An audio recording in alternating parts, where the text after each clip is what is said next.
Assalamualaikum warahmatullahi wabarakatuh. Salam sejahtera untuk kita semua.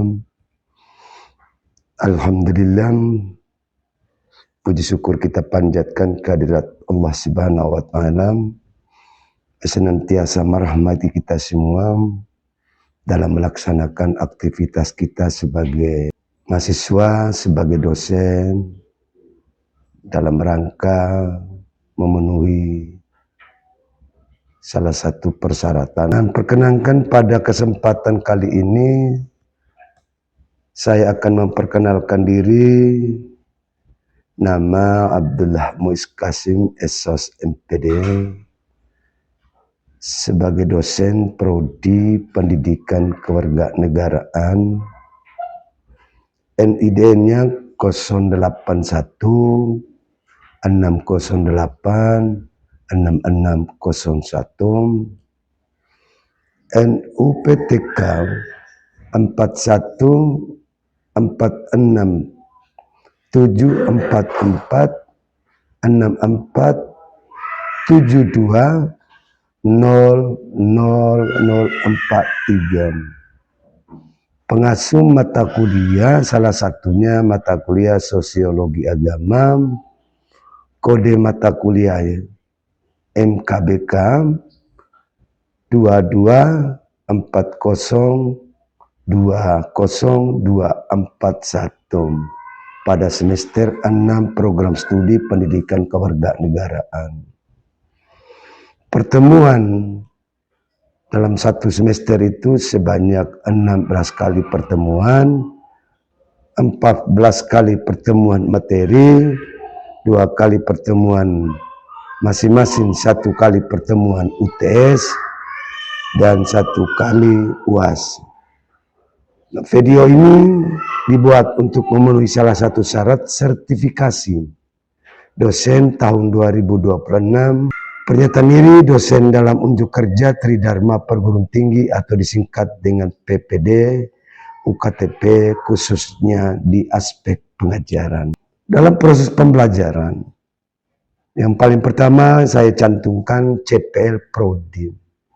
Yang satu, CPL di bidang sikap dan tata nilai. A. Bertakwa kepada Tuhan Yang Maha Esa dan menunjukkan sikap religius dan kehidupan perseorangan, masyarakat, dan bangsa. Menjunjung tinggi nilai kemanusiaan, menjalankan tugas berdasarkan agama, moral, dan etika. C. Berkontribusi dalam peningkatan mutu kehidupan masyarakat, berbangsa dan bernegara, dan kemajuan peradaban berdasarkan nilai-nilai Pancasila. Bersikap inklusif, bertindak objektif, dan tidak diskriminatif berdasarkan pertimbangan agama, ras, kondisi, latar belakang kehidupan keluarga, dan status sosial ekonomi di tengah-tengah masyarakat.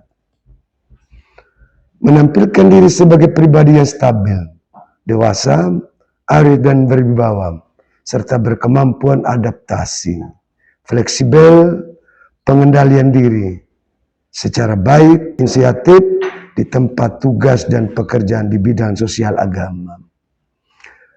CPL di bidang pengetahuan. A. Menguasai pengetahuan dan langkah-langkah dalam mengembangkan pemikiran kritis logis, kreatif, inovatif, sistematis, serta memiliki keingintahuan, intelektualitas untuk memecahkan masalah pada tingkat individu, kelompok, dalam komunitas akademi maupun non-akademi. B. Menguasai pengetahuan dan langkah-langkah integrasi keilmuan atau agama dan sains sebagai paradigma keilmuan. CPL di bidang keterampilan umum. A. Mampu menerapkan pemikiran kritis, logis, kreatif, inovatif, dan sistematik dalam konteks pengembangan atau implementasi ilmu pengetahuan dan teknologi yang memperhatikan menerapkan nilai-nilai humaniora yang sesuai dengan bidang keahlian. Mampu menunjukkan kinerja mandiri, bermutu, dan terukur sesuai dengan bidang keahliannya. mampu mengambil keputusan secara tepat dalam konteks penyelesaian masalah di bidang keahlian berdasarkan hasil analisis informasi dan data. Menunjukkan kemampuan literasi informasi, media, dan memanfaatkan teknologi dan informatika untuk mengembangkan keilmuan dan kemajuan dunia kerja. CPL di bidang keterampilan khusus, mampu memahami perspektif pandangan sosiologi dalam memahami agama dan peristiwa-peristiwa keagamaan dalam kehidupan bermasyarakat. Mampu menguasai teknik analisis sosiologis dan masalah konflik-konflik sosial dalam kehidupan keagamaan, mampu melakukan sebuah edukasi dan menunjukkan nilai-nilai kearifan lokal dalam menciptakan toleransi antar umat beragama. Dan deskripsi mata kuliah secara membuat fenomena sosiologis menempatkan agama sebagai faktor yang mempengaruhi kehidupan masyarakat itu sendiri.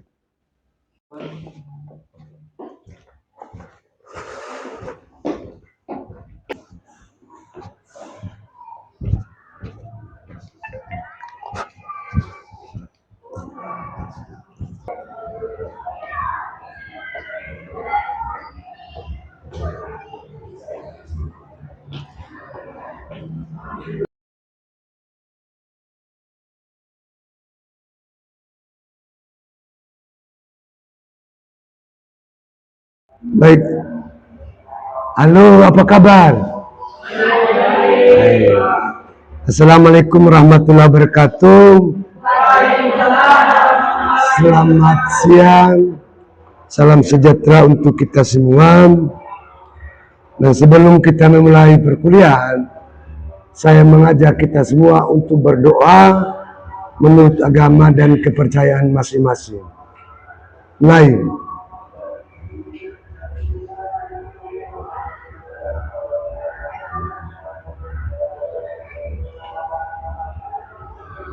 Selesai. Sebelum kita memulai, saya mencoba absensi dulu. Absensi. Firman Faldi Rajan, Francisco Putri Andrian, Asni Rivaldo,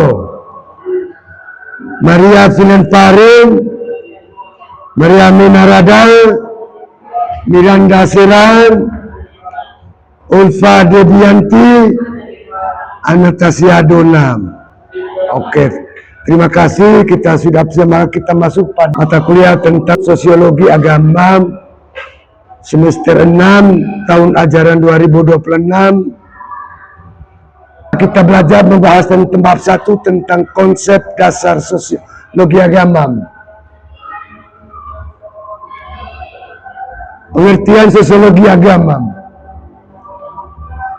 Sosiologi agama adalah cabang sosiologi yang mempelajari peran, pengaruh, dan fungsi agama dalam kehidupan masyarakat menggunakan pendekatan empiris, bukan doktrinal.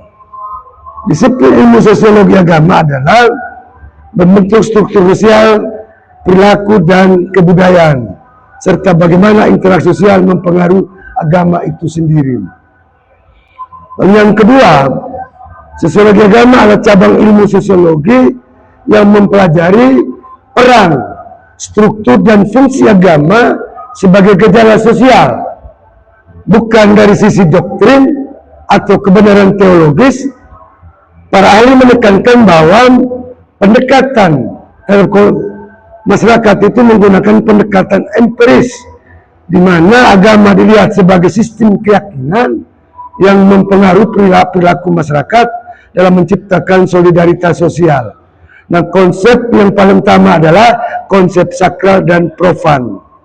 Kalau kita bicara soal konsep sakral, maka di mana-mana masyarakat itu yang lebih cenderung adalah masih mempertahankan nilai kepercayaannya. Nah, dalam kehidupan kita, pada masyarakat tradisional, itu masih mempertahankan yang pertama namanya kepercayaan.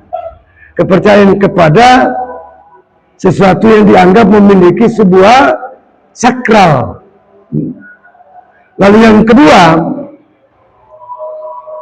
Sosiologi agama juga memberikan peran atau struktur terhadap kehidupan kelembagaan. Misalnya, kalau kita bicara soal struktur lembaga di gereja misalnya, itu memiliki struktur mulai dari pastor, romo, dan lain sebagainya. Dan begitu juga di masjid. Karena setiap lembaga agama itu memiliki struktur. Nah, agama tidak memiliki doktrin kepada siapapun, tapi agama memberikan kebebasan kepada pemeluknya untuk melaksanakan apa? Melaksanakan aktivitas atau melakukan kepercayaan sesuai dengan agama dan kepercayaan. Nah, ini harus kita hindari bahwa dalam perkembangan negara-negara maju, agama jangan jadikan sebuah doktrin terhadap kehidupan masyarakat. Karena masyarakat diberikan kebebasan untuk mengamalkan agama dan kepercayaan masing-masing. Lalu yang kedua, kita bicara soal tujuan mempelajari sosiologi. Tujuan mempelajari sosiologi agama adalah memahami peran mempengaruhi agama ke dalam kehidupan serta hubungan timbal balik antara agama dan berbagai aspek sosial. Lebih terinci menjelaskan ada beberapa komponen. Yang pertama kita lihat adalah memahami hubungan antara agama dan masyarakat, termasuk bagaimana agama mempengaruhi kehidupan sosial dan bagaimana kondisi sosial mempengaruhi praktik keagamaan. Lalu yang kedua, agama mengkaji berbagai fenomena sosial, baik secara ilmiah maupun objektif, berdasarkan metode sosiologi tanpa menilai kebenaran suatu agama. Nah, yang perlu kita hindari adalah agama tidak mengajarkan kita bersifat etnosentrisme. Tahukah etnosentrisme? Bahwa setiap agama tidak boleh mengaku kebenaran agamanya. Itu namanya etnosentrisme. Karena agama memiliki kedudukan yang sama, yaitu yang pertama berhubungan dengan Tuhan melalui ibadah dan kepercayaannya. Oleh sebab itu agama melarang kita adalah kita menciptakan konflik akibat karena dipengaruhi oleh etnosentrisme. Nah, Indonesia adalah negara multikultural, maka kita terintegrasi dari berbagai ragam agama, budaya, suku, dan ras. Dengan perbedaan itu, maka kita terintegrasi dalam satu kesatuan yang namanya Negara Kesatuan Republik Indonesia. Yang pertama. Yang kedua, sering kita melihat adalah ada terjadi pergeseran konflik. Yang terutama konflik sosial. Konflik ini bukan persoal konflik agama, tapi konflik karena kepentingan sosial, kepentingan ekonomi, kepentingan politik, dan kepentingan kekuasaan. Lalu dalam objek kajian sosiologi, apakah ada yang tahu tentang objek kajian sosiologi? Baik, terima kasih atas waktu dan kesempatan yang diberikan kepada saya. Perkenalkan, nama lengkap saya Yohana Carmelia Cynthia. Di sini saya akan memberikan perspektif saya mengenai objek kajian sosiologi agama. Objek kajian sosiologi agama adalah segala fenomena yang berkaitan dengan hubungan antara agama dan kehidupan masyarakat. Sosiologi agama mengkaji agama sebagai gejala sosial serta pengaruhnya terhadap individu, kelompok, dan masyarakat.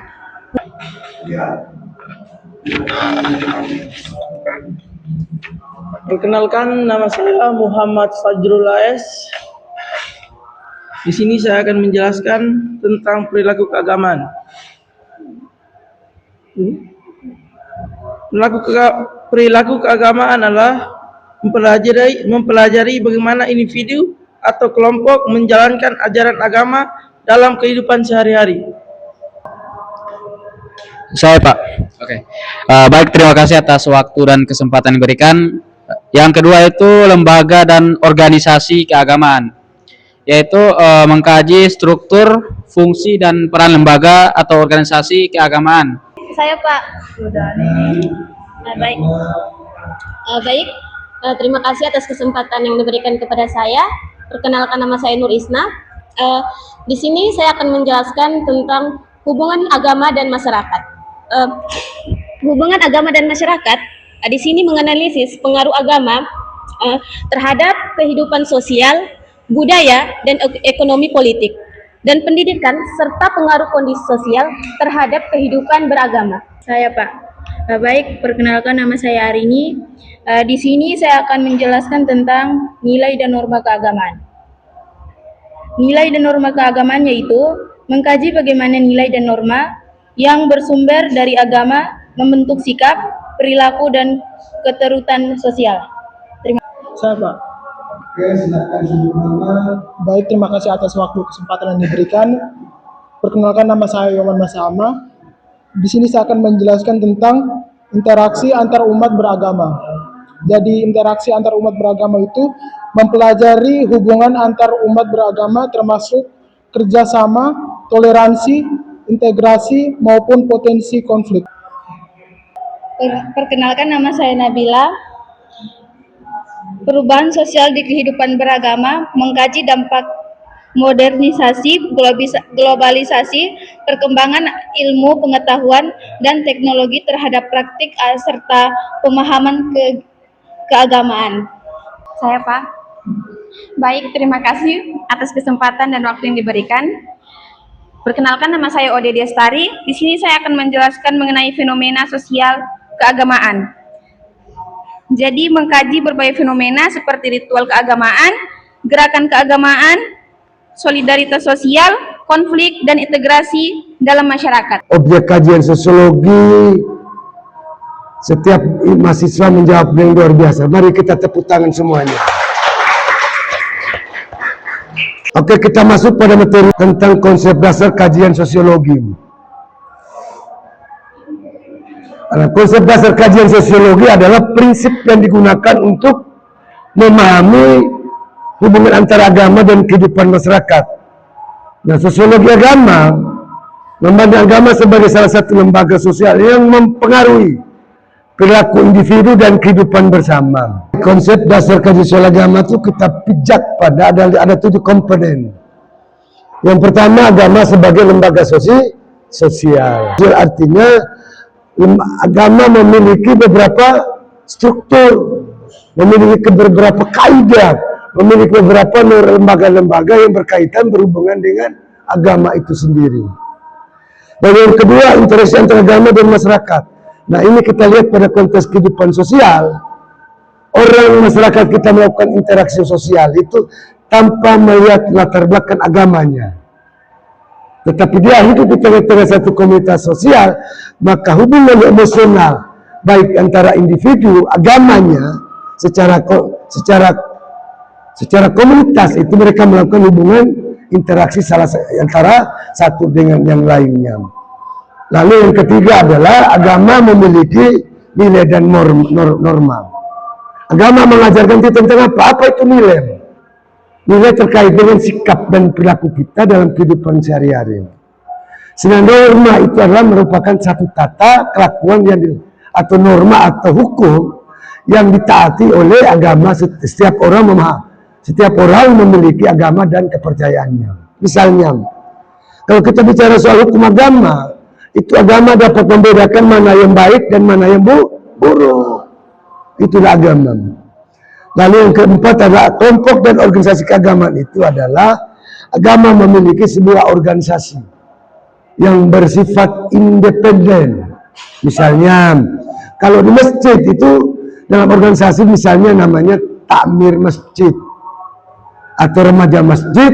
Lalu di Katolik misalnya adalah orang muda Katolik. Nah, ini adalah kelompok organisasi keagamaan yang berciri khaskan kepada nilai-nilai keagamaannya.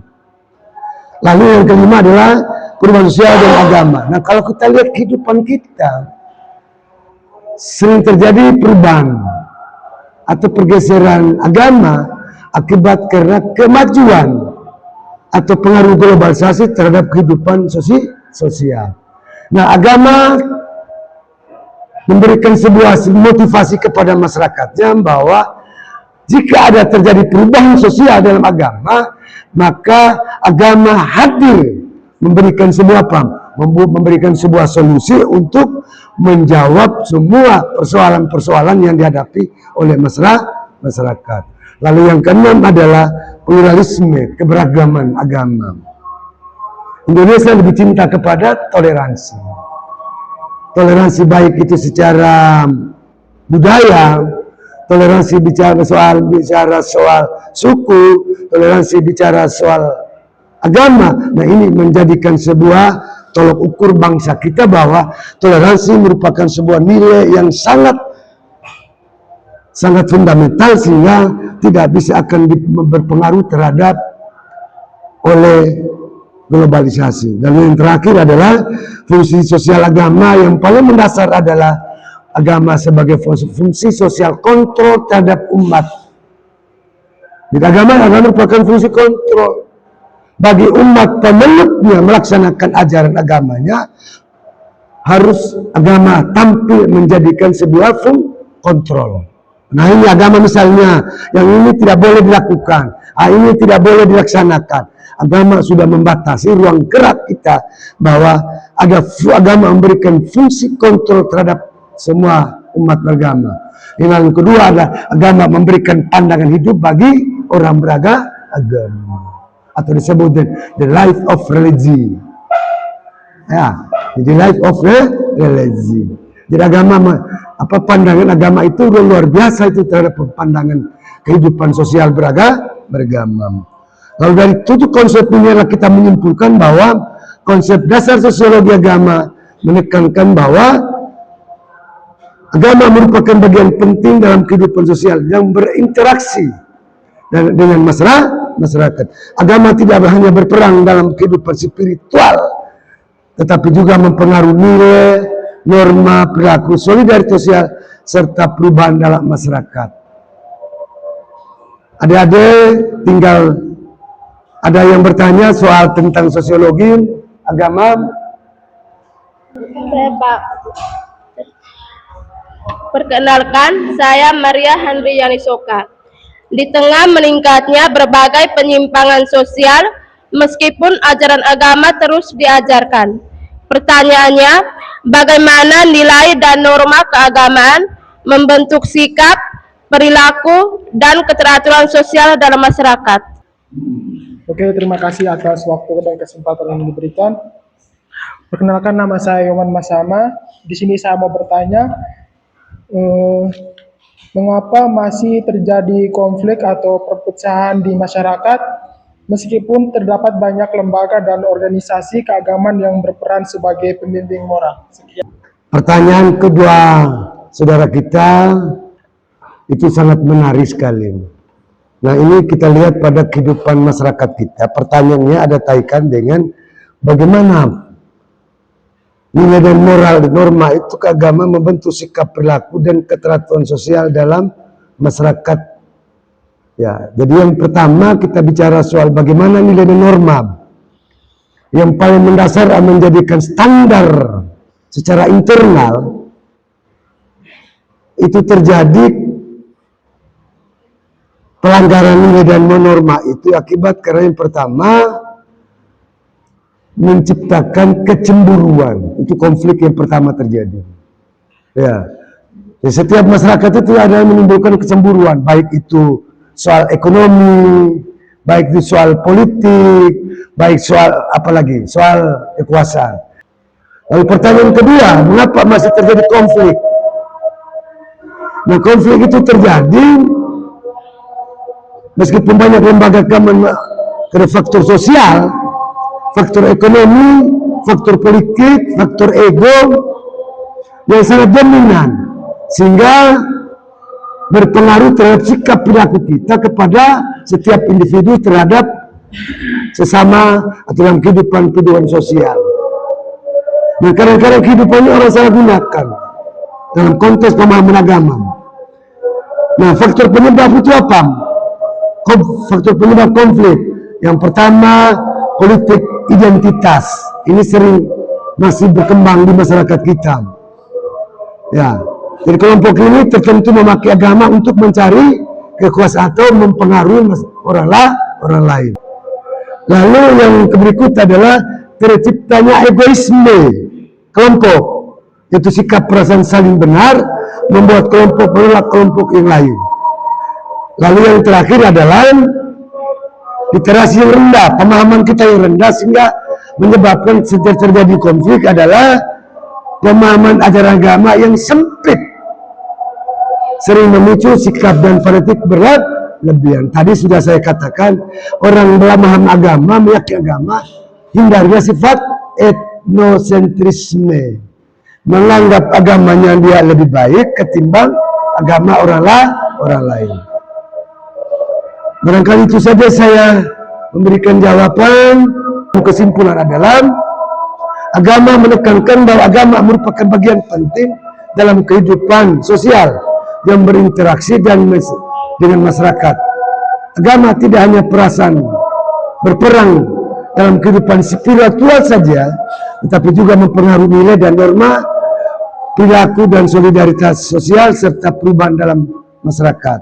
Dan yang terakhir adalah objek kajian sosiologi agama adalah berbagai aspek kehidupan berkaitan dengan agama, mulai dari perilaku agama, lembaga keagamaan, hubungan antar umat beragama, hingga peran agama dalam membentuk dan mempengaruhi kehidupan masyarakat. Sosiologi agama memberikan sebuah kontribusi terhadap perkembangan kehidupan masyarakat. Barangkali itu saja pertemuan kita pada siang ini. Jika mohon maaf ada kekhilafan dan kesalahan, saya mengucapkan terima kasih. Mudah-mudahan insya Allah minggu depan kita akan bertemu kembali. Sekian dan terima kasih. Wassalamualaikum warahmatullahi wabarakatuh.